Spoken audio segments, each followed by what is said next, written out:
Shalom, shalom. Nama saya Yonai, saya dari Jogja. Kalau yang lain tadi bicara tentang bisnis mereka, saya lebih ke apa sih yang saya alami selama saya menghadapi banyak bisnis yang dibangun gitu. Tentang bisnis saya masih jauh lah kalau bandingin sama Steven. Steven keren banget memang bisnisnya. Saya belajar banyak juga dari dia. Semua yang di sini juga pasti tetap paling bagus punya dia masih. Sejauh ini masih bagus. Kelebihan saya sama Titi daripada Steven cuma satu. Titi sudah menikah, saya hampir menikah. Steven masih jomblo, itu aja sih. Selain itu kita kalah ya Ti ya, kita kalah. Gitu. Tapi kalau untuk urusan itu kita masih menang. Baik, saya cerita sedikit latar belakang hidup saya. Saya lahir sebagai anak hamba Tuhan di Jogja, anaknya Bapak Lukas Yusyanto. Saya hidup sebagai anak hamba Tuhan.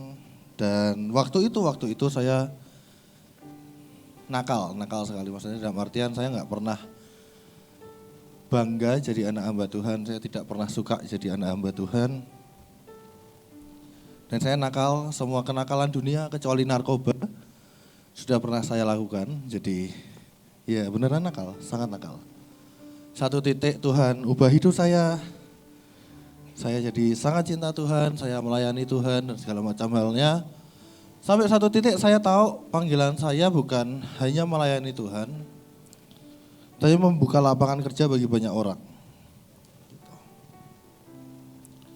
Jadi dari situ saya memilih untuk melayani di luar tembok gereja.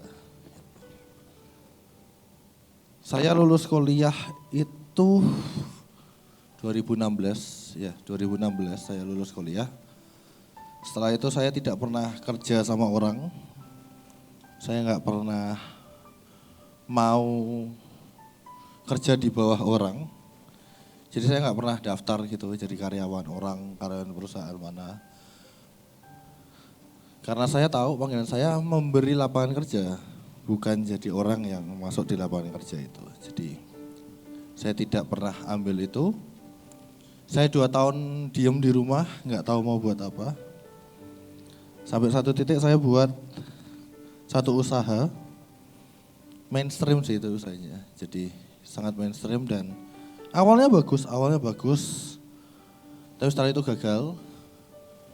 Habis itu saya buat lagi satu lagi dengan otak saya sendiri. Saya buat awalnya bagus banget.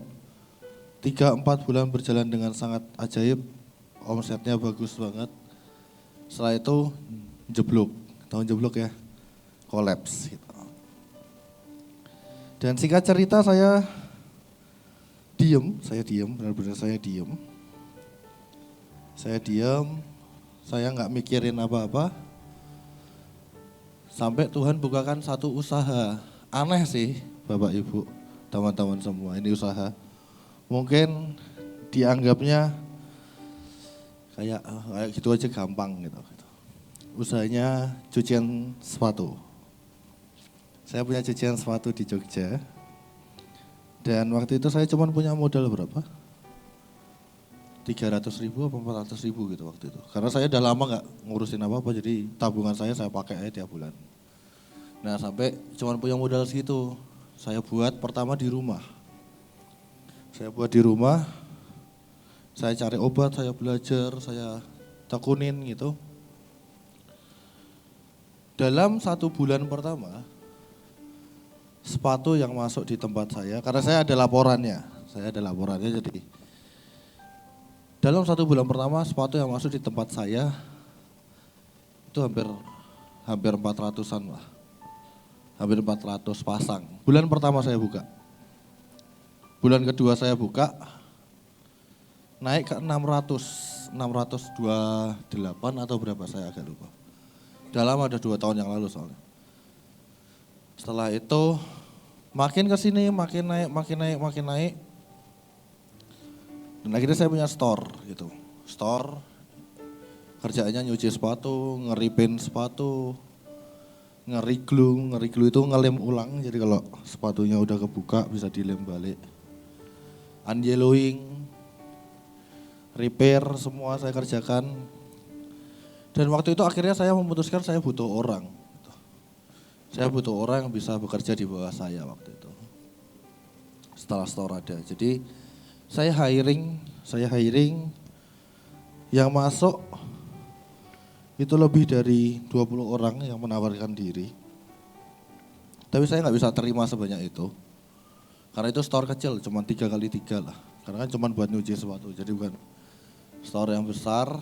Jadi saya cuma bisa hiring 4-5 orang. 2 tukang cuci, 2 marketing, 1 operasional, keuangan, dan segala macam yang ada. Itu pegang 1 orang. Dan itu berkembang. Saya juga gak pernah nyangka itu bisa berkembang dengan sangat luar biasa. Sampai hari ini, cucian sepatu saya sudah ada di Bali 1, di Tangerang ada 1, di Jogja ada 2, di Medan coming soon bulan depan. Minggu depan saya buka lagi 1 di Jakarta.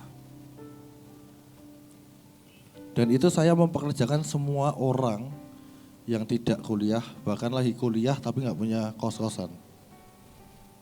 Semua yang saya pekerjakan adalah orang-orang yang tidak kuliah atau kuliah tapi tidak punya tempat tinggal.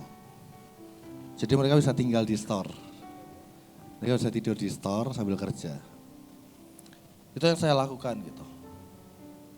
Dan proses demi proses saya lalui. Sampai satu titik saya nggak tahu ini Tuhan lagi apa di hidup saya, tapi saya percaya gini, saat kita menjalankan prosesnya dan saat kita menjalankan apa yang Tuhan panggil dalam hidup kita, Tuhan nggak akan pernah lupa janjinya, amin?